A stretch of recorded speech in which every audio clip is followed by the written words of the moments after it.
Lansing Lee Joralemon, a 21-year-old from Chicago, bet on the Army Air Corps when he chose a role for himself in World War II. The Allies, lately including America, were going on the offensive to take back Europe from Nazi Germany. Lieutenant Joralemon served as navigator on a B-17 bomber flying out of a base in the English countryside. Jump ahead decade, the 70th anniversary of the Allies' Victory in Europe Day, one of the few remaining B-17s, roared over Washington, D.C., and that prompted Joralemon, now in his 90s, to venture to a local airstrip and take another look at the old warplane.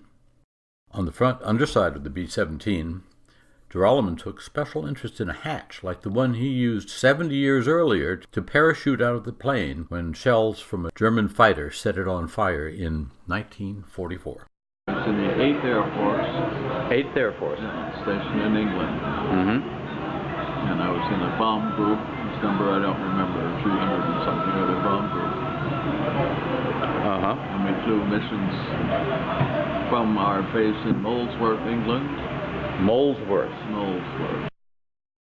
Summer of 1939, when Joralemon was just out of high school, Nazi Germany began trampling Europe, starting with Poland. Imperial Japan was already ravaging neighbor countries in Asia. By December 1941, America still had not gone to war, though Joralemon was expecting that could change. For the moment, he was focused on a special holiday in Manhattan. I was in New York with a friend who was taking me to have lunch on the Queen Mary, which was docked there. But because war was declared, that suddenly the Queen Mary was not open to visitors, and I remember that weekend and being disappointed that we couldn't have lunch on the Queen Mary, which disturbed me a lot more than the invasion of Poland. The Air Force always appealed to me more than infantry service, just because I grew up with hearing stories of World War I and how horrible life in the trenches was, and I thought being in the Air Force would not be like that you'd sleep in a good bed and then get up and go fight the war and come back again, just like going to the office. And as a matter of fact, it largely was. Besides, the Army Air Corps had fast developing new technology at its service. For example, it had a formidable partner in bombing, the B-17. That was a sturdy, four-propeller, aluminum-skinned monster. It was equipped to defend itself with so many 50-caliber machine guns, as many as 13 pointing up, down, and around, that it instantly earned the nickname Flying Fortress. Boeing had designed the plane before the war, but now the U.S. and Allies needed so many bombers, both in Europe and in the Pacific, that the Army enlisted extra help to build them. Both Douglas and Lockheed Vega factories in California joined Boeing's Seattle plant to make 12,700 B-17s before the peace was won. I was classified a pilot first. I mean, that was my first choice. And eventually ended up down in Orangeburg, South Carolina, where we learned, which was our first time in airplanes. And you have to remember that back in 1943 or something or other, before the war, the airplanes were still new to most people. Yeah. People going from place to place went by train. So planes were fascinating and new to most of us, myself included. And so we first were taught to fly in open cockpit biplanes. The Stearman, you said? The Stearman, yes. That was used for stunt flying after the war. I wouldn't be surprised. Probably during training, too. Some accidental stunts. But I couldn't handle it very well. I had never driven a car either, and I had a hard time taxiing it, I remember. I got a no shake of the head from the instructor somewhere along the line. But I had tested well enough on my classification tests that I could start over again as a navigator, which I did. Lieutenant Joralemon was one of the 10 members of the Samuel C. Smithy crew. Each crew was named for its pilot.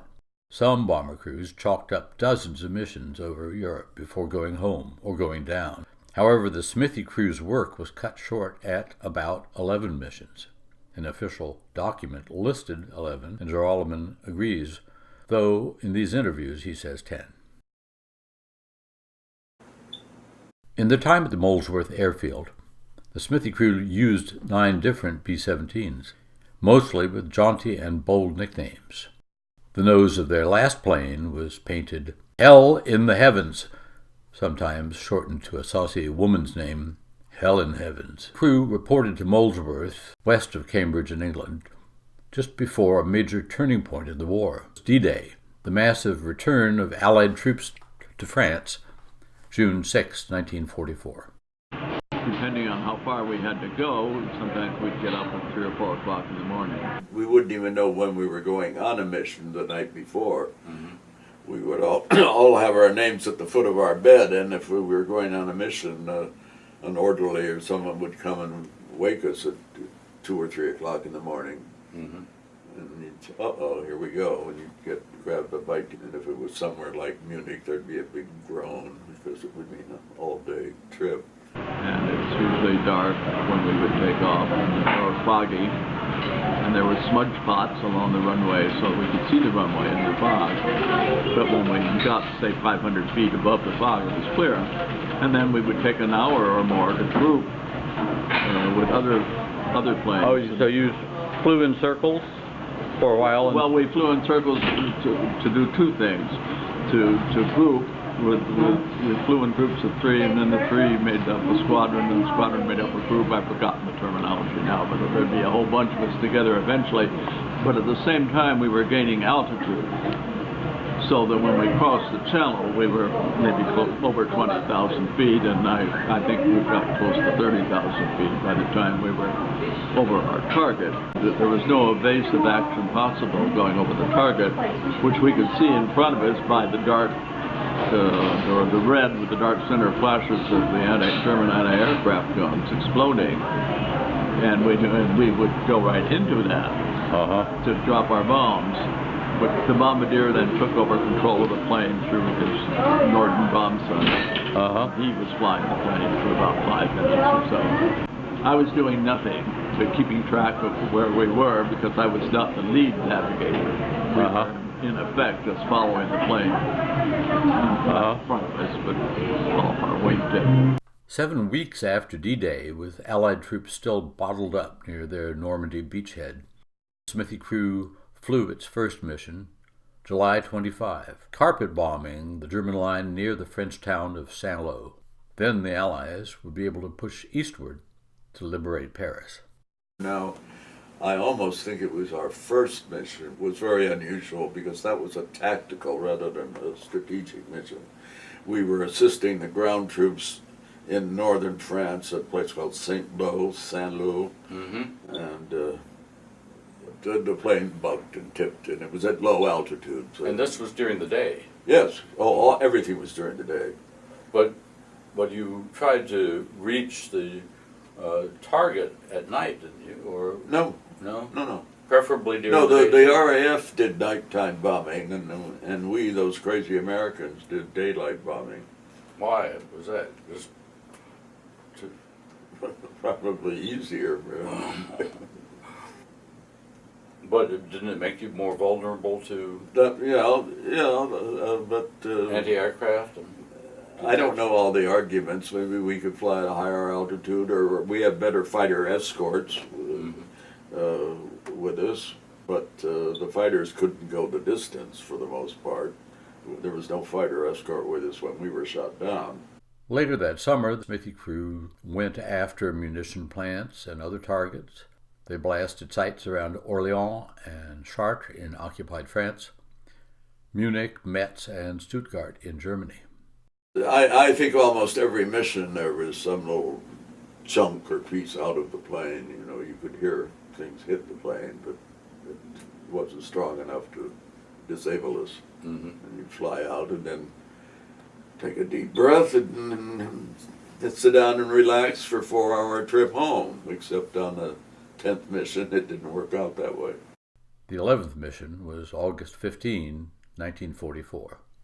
Waves of more than 2,000 U.S. and British planes dumped bombs on enemy airfields. The Smithy crew struck their target, an airfield in Wiesbaden in western Germany, and began their return flight to England. The German Air Force, the Luftwaffe, had not been seen in some time, and it was said and rumored that it had been completely demolished by the Allies. That was not the case, because out of the sky came these FW-190s, FW standing for Focke-Wulf, and they had, I think, 75 millimeter cannons in their nose, and they came at us from the rear. The tail gunner, I heard on the intercom, was reporting, "Sir, there are fighters coming at us." Machine guns were going, and the plane was hit with a blast that really shook it.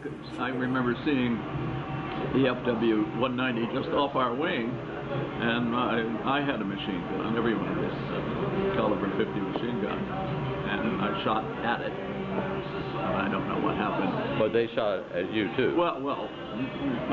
I mean, he had already fired his cannon, and then we were on fire. And just passing by and having a look and saying, "Hi there." And smoke was coming down through the companionway that led up to the pilot's cockpit.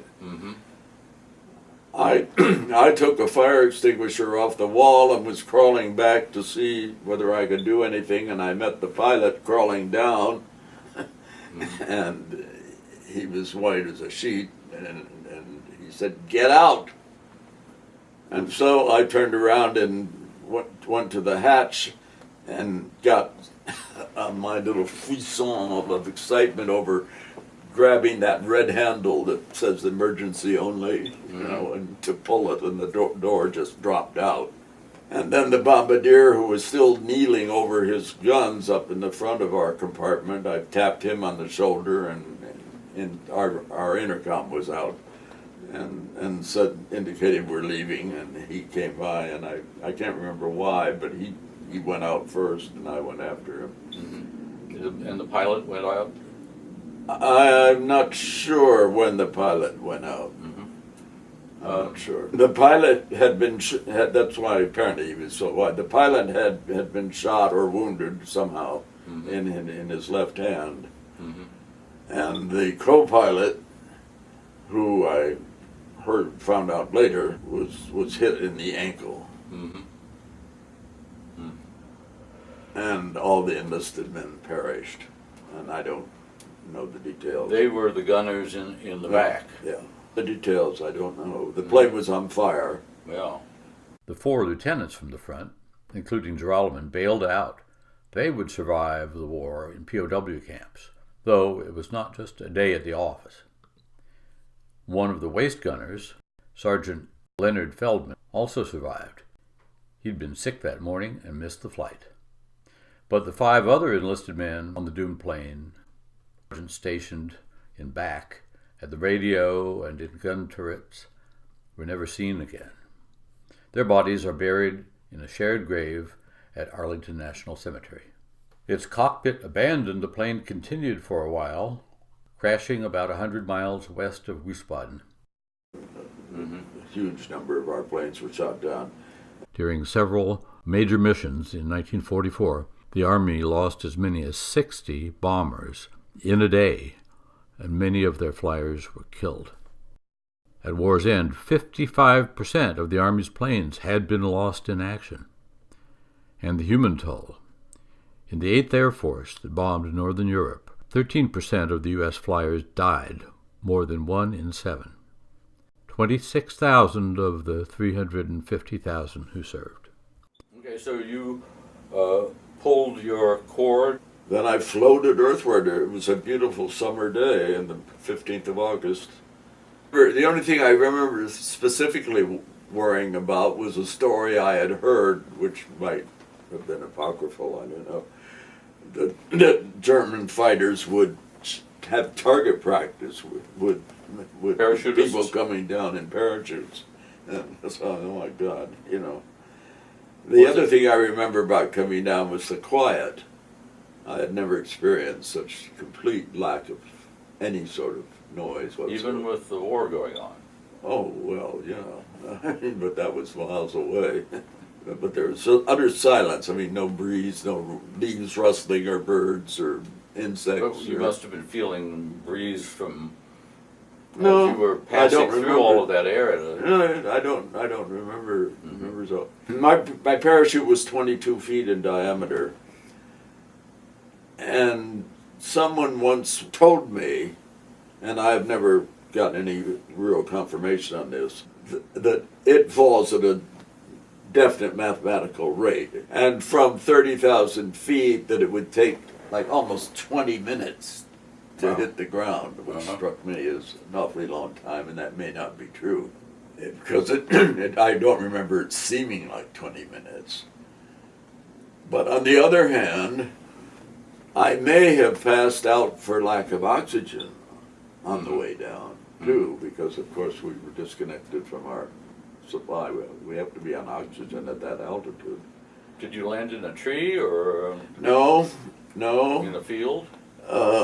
In a nursery, nursery as in plants and young trees.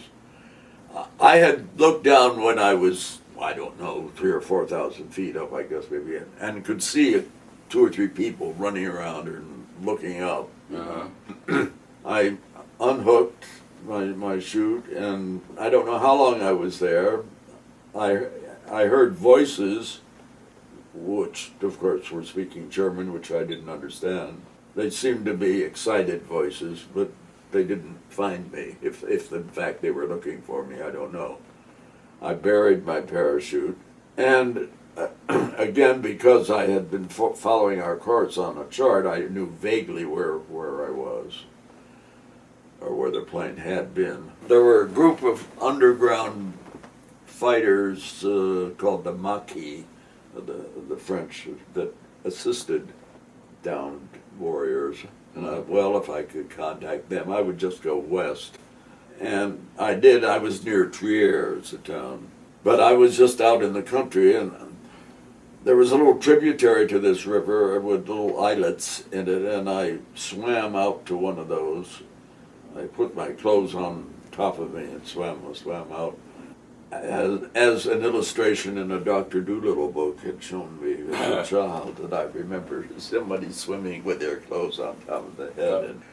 And I slept there for the night, and the next day I came back and just was walking down a country road vaguely in the direction I wanted to go. I was wearing an electrically heated suit, which consisted of a sort of a baggy jacket and matching baggy pants, sort of an olive brown color, but not uniform looking. I mean, there was no insignia or flag or anything on it, and it buttons up the front, and it didn't show the lining had all the electric wires and stuff in it, but the exterior didn't look like much of anything. Because at one point I passed an elderly man who was also walking on the road, who didn't pay any attention to me at all. But he said, "Heil Hitler, Heil Hitler." My God, this is a movie, you know. And kept walking on until I came to what I think was the Moselle River, and that was a large river, and there was no way to cross it except by the bridge, which was there. And I said, well, why not? I'll just walk through this little village, but that didn't work. I was in front of a small house, and an old man with a gun came out and yelled something at me in German, And pointed it at you. No, he actually didn't. He was just holding this rifle. Maybe it was fake. I don't know. But so I came willingly into his house and sat in his living room, and his wife, who I assume was his wife, fluttered around and wanted to do things for me. And they had no English, and I had no German, but somehow or another we bonded over the fact that there was a Singer sewing machine there in the room, and my mother had a Singer sewing machine, and we made that clear, that we've got that in common, and that I was 22, 22 years old. We got that out. And then a man came to get me, and he was dressed like out of a comic opera, really, with a hat with a plume and all sorts of things. Constable or something like that. magistrate. Yes, not an army person, but a local officer of some sort of local policeman. And he took me to, well, what I guess might have been called an inn. There was sort of a restaurant bar and some rooms upstairs, I guess. And I sat in this restaurant bar for several hours. And when no one was looking, that man opened his satchel and gave me some bread and something or other, anyway, something to eat, and Essen or something. And then he sort of left, and these other people, I guess the owners of the inn, the man and his wife, were supposed to look after me. And then she secretly gave me something to eat, don't tell them or something or other, and I did that. At one point we were walking down the middle of a street in a larger town. That time was when I was most afraid of something happening, because there were bystanders, pedestrians, and people who saw me and probably knew what I was and would yell and spit. Did they? Yes. Yes. But this couple that found you at first, they were much more sympathetic. Yes, Did you ever figure out why that was? I was a visitor in their house, and they were the people in the house. They were quite worried that I didn't have a parachute, because apparently, as I sort of discovered later, that they would be accused of stealing it for the silk, and then ended up in some really old sort of fortress-like building where I spent the night in what could only be called a dungeon. It was like 2 or 3 stairs down and just a slab of cement with straw on it. And the next morning I was turned over to an army person, taken by train to Frankfurt. And the train ride was gorgeous. It was have you ever been to Germany? It was the train down the Rhine, down the river. Uh-huh. And it was beautiful, and all these castles perched on the hills. And I said, what am I doing here? When I was put in the compartment, lo and behold, my bombardier was in the compartment, and of course we pretended not to know one another, and there were other soldiers guarding us, and eventually we got to Frankfurt. Why would you pretend not to know each other? There were so many thoughts going through our heads, we didn't want to just keep things to ourselves. And we were conditioned to, if interrogated, name, rank, and serial number were the only information we were, by law, required to exchange. Mm-hmm. Allowed to exchange. Yeah. Yeah. Well, I'm perhaps even required. I was in a cell-like room for 2 or 3 days with various interrogations. Always sort of the good cop, bad cop thing. There was always a German who would come in and speak flawless English and tell me he used to live in Milwaukee and that sort of thing, But they really realized, that I was not valuable and I was not a spy. Well, I was wondering if you didn't have a uniform on. The uniform was under this electrically heated thing. That was just an interrogation center to establish that I was a prisoner of war and not a spy. And once that was established, then I would go to a prisoner of war for Air Force people, a Luft, Stalag Luft, meaning air. We were taken by a really circuitous route. At one point I remember we were in this railroad car in Leipzig, and there at around noon, and the air raid sirens went off, and we said, "Oh God, are they going to? Are we going to be bombed here in this railroad yard by the Allies? By our own buddies?" It was really sort of frightening to hear all these bombs going off in the distance. But then that train, eventually we ended up at Stalag Luft 3, which is up northeastern Germany. That was a large camp made up of several compounds of officers, Air Force officers only. The British Air Force officers were in one compound, and Americans were in this other one. And this was the end of August, and I was there until, I guess, December of 44. I had my 23rd birthday there. And I got mail there for the first time, all at once, from about 5 different letters. From a couple of the letters were, two or three of the letters were the same person. Uh-huh. Well, my mother. Mm-hmm. And Good for her. and I have them in the other room in horrible shape. I foolishly should have kept them, or the telegrams that my mother received. When I was shot down, a telegram came, your son, Lieutenant Lansing Joralemon, is missing in action. And I remained missing in action, as far as my mother was concerned, for quite some time, I think. I mean, like a couple of months. Mm-hmm. Before she got the second telegram saying your son is a prisoner of the prisoner of war, prisoner of the German government, or something or other. Was your camp for officers more luxurious, less oppressive than the camp for enlisted Army people? Well, I don't.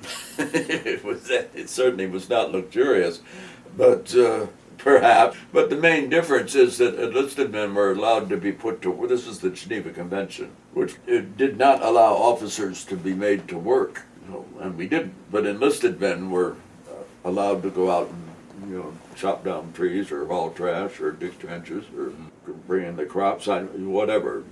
That's charmingly old-fashioned. Yes, indeed. And so there were 5 of us in this. I think there were maybe 10 rooms to these barracks, and we got Red Cross food parcels, supplemented by bread and potatoes from the Germans. But that soon stopped, and the Red Cross food parcels, we got half a food parcel a person, and we'd mix them all up and take turns being creative in cooking our meals. And I remember learning how to play cribbage, which I've now forgotten completely. We could walk around. We had a shower about once a month. We would all grow in group showers. Were you told anything about the war as it wound down? It was pretty exciting. Yeah, yes, because among the contraband there was a radio. A shortwave radio of some sort. Once or twice a week, this same guy would sort of come around and tell us what was going on, from how the war was going from American radio that he was, English radio that he was hearing. So did the Germans show any sign that they were under pressure from Allies? They would put on a happy face, and they would talk about their secret weapons, which never materialized. It's a sort of friendly relationship with their usual guards. They were probably happy to have guard duty rather than being out in the trenches. Yeah. Did they tend to be able-bodied people, or? Yeah. Well, and we never got to know the ones that were in the guard towers. Prisoners were restive. Already, captive Allied airmen in the camp had pulled not one, but 2 notable escapes that would later become documented in books and movies. The second, in April 1944, would provide a plot for the Hollywood movie The Great Escape with Steve McQueen. The prisoners had quietly dug 4 tunnels, 3 extras as spares, leading out of the camp, and 76 men, mostly British, crawled out. But eventually nearly all were recaptured and 50 were executed. Only 3 reached freedom. So I believe you were chased out of there by the Russian army? Correct. In the middle of the winter, and then we just marched.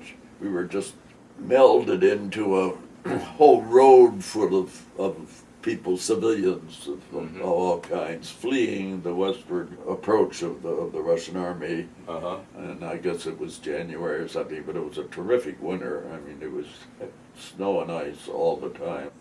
And we would sleep wherever we were when it got dark, an empty factory or an empty barn, or we weren't marching in formation or anything. We were sort of in a loose bunch. You were slogging. Slogging is the word, yes. Or slogging and slipping, falling down. And you went all the way from North Germany to some central point where we were put in boxcars. Oh, And then taken by train in those boxcars. I mean, I guess we were in them a couple of days. I think we spent one night in them. But then we ended up in Stalag 7A, which was not run by the Luftwaffe, but which was run by the Wehrmacht, the Army? And Army, yes.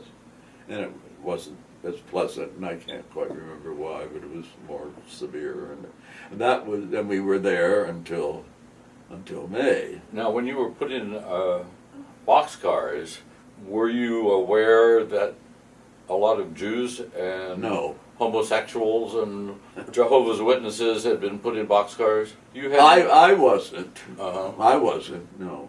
The people in the farmhouse were civil to you. A lot of other Germans were. How often did you feel like you were the object of hatred or? Only that time when I was walking in the street. Mm-hmm. Come springtime, the U.S. Third Army under General George Patton would be advancing into Germany. On April 29, one of Patton's tank divisions learned they were near a POW camp. Artillery officers took care not to shell the prisoners before liberating them. Believe it or not, right, walking through the barracks I was in, at the foot of my bed was this man with pearl-handled revolvers. It was General Patton with himself. Well, had the German guards fled? Yes, yes, with our blessing and our help, we would throw what food we had from wherever we might have had it, or things from home, or jars of jam or something, over the barbed wire to them, and they disappeared in the woods. Europe was at peace a little more than a week later, with the surrender of Nazi Germany, May 8, 1945, Victory in Europe Day.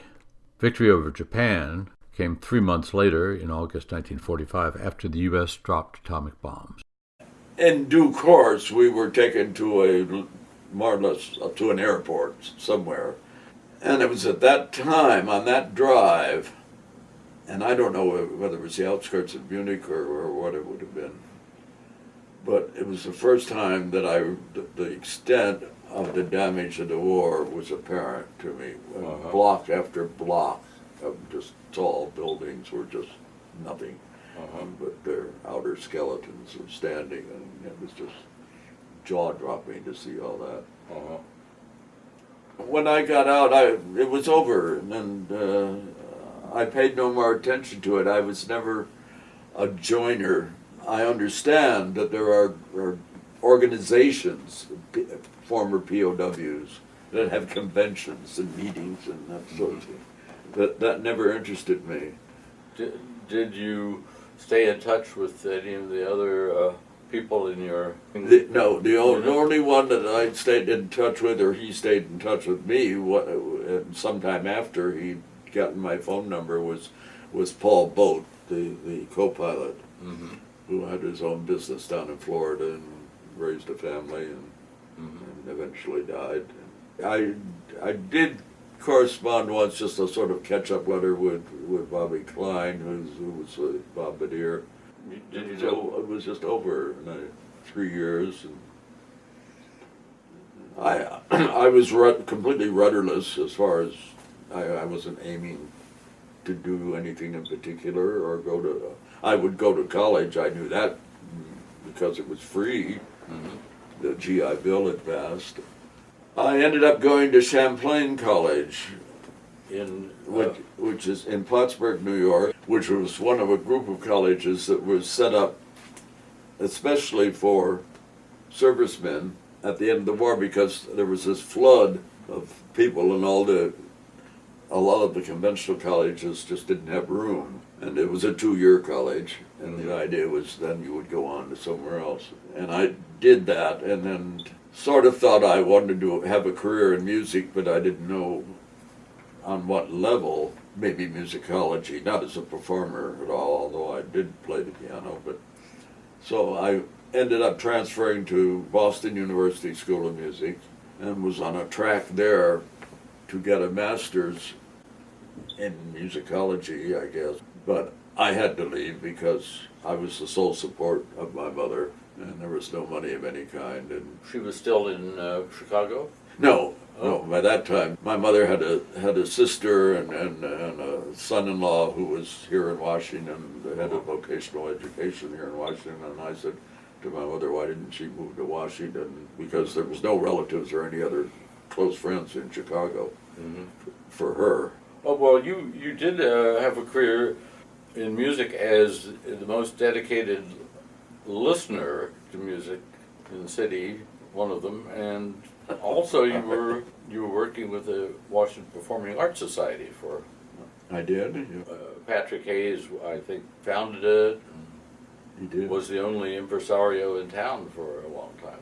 Did you speculate while you were in a prison camp about your chances for surviving? And did that change as you realized that the Germans were losing the war? Or did you already expect that they were losing? Oh, sure, by sure. 44? Sure.